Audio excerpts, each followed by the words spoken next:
You know, sometimes when you're dreaming and you're like falling and you feel falling and then you wake up, you think you're falling, or maybe you get into a car accident and all of a sudden you wake up. For me, like remember when I was younger, I played so much soccer that I remember kicking like a soccer ball and then I'd like wake up and like have kicked the wall and I was like, oh, that hurt. So I know that sometimes when you're dreaming, you actually like take action or like do certain things. I also remember when I was in college, I had this dream where like there was zombies on top of me, like they were like laying on top of me, but I remember one of their faces was getting closer to me. So like I immediately, like in my dream seeing the zombie, I put my hand on its face to like push it away.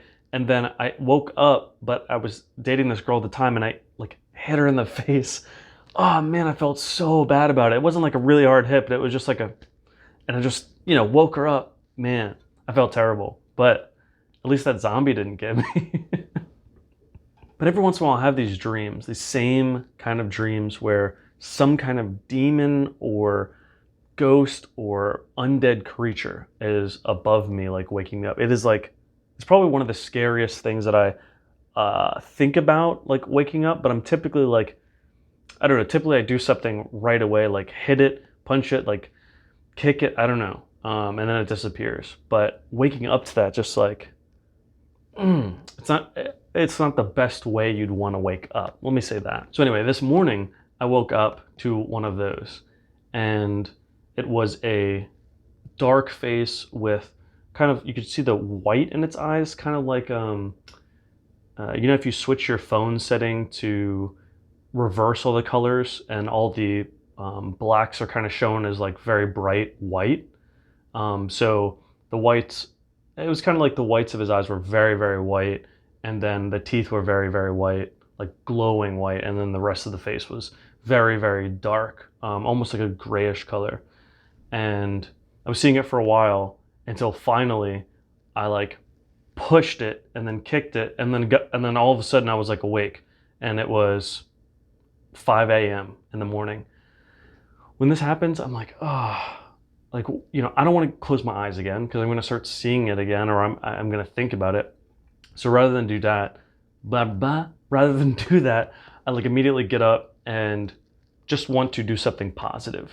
I think a lot of times we have some negative experience, and if we don't get our brain more positive, we can stay in a negative mental state for a while. So I try to get my brain in a positive state like right away. I'm doing that by trying to grab something and read something positive. I typically try not to go just on social media and just read content there. I'll try to like put something in my own head that's positive. So after sitting there for a while, like trying to read stuff and journaling a little bit, I decided let's just go out for a walk just to get my mind just out of the typical way it's thinking. So I went down to the lakefront. The very first thing I did when I got to the lake was sit there calmly. I put on sunglasses because I want to meditate and I'm going to close my eyes and I know people are going to walk by and I don't just want them to see me like sitting there with my eyes closed, which I guess is fine. But I put on my sunglasses and I close my eyes and I just try to sit there and I try to focus on my breathing. So I did that for a little bit. I could hear people like walking around and stuff. I think some guy was like working out like next to me because I could hear like heavy breathing and stuff going on. I'm like, just don't worry about the heavy breathing that's going on right next to you. Just relax, focus on your breathing. So I did that for a little bit, and then slowly I opened up my eyes when I felt very calm inside. And there was a guy working out next to me, and there was like other people that were like walking by and stuff like that.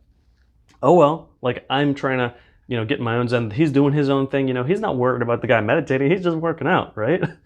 So right when I was done meditating, I pulled out my journal. I was like, all right, let's start writing down these thoughts. Let's write down the dream that I had, or this, demon that kind of woke me up, whatever it was, this undead creature.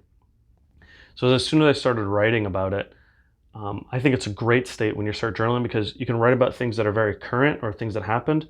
But then if you want to find a way out of it, your brain will slowly start coming out of it.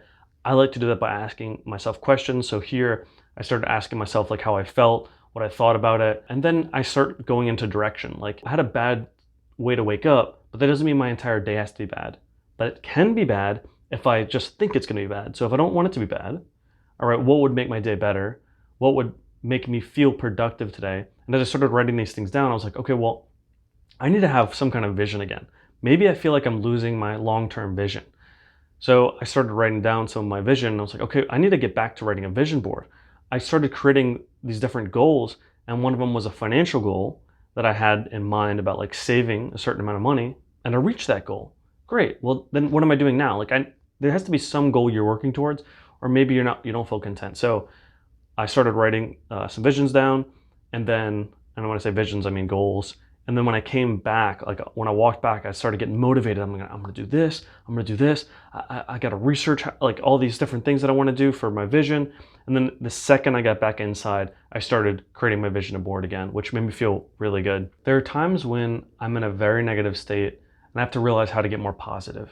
And the only way to get more positive is to actually shift the way you're thinking currently. And sometimes if you're in the same room or if you're in the same environment for a while, it's really hard to shift the way you're thinking. So you have to put yourself in some kind of other environment. That doesn't have to be really difficult. That can be, if you're inside all the time, then just moving to go sit outside for a second. Maybe if it's right in front of your door, or maybe just standing outside for a second, just staring, not doing anything, not playing on your phone, not reading something, like just go look outside, go stare for a second. If you want, you can bring a book or a journal and just go there and sit for a second, but let your thoughts just clear out. And then once you're just looking there, think about what you want to do.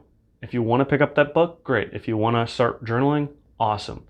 What I recommend is try to stick off of social media or something like that, because once you do that, you're just absorbing all kinds of content that isn't necessarily for growth. And that's fine if that's what you want to do. But if you're into personal growth or want to keep your mind active, I recommend either some kind of book for personal growth, something that'll help you out a little bit, or journaling, because that'll help you as well. And as always, like and subscribe. Cheers. Talk to you soon.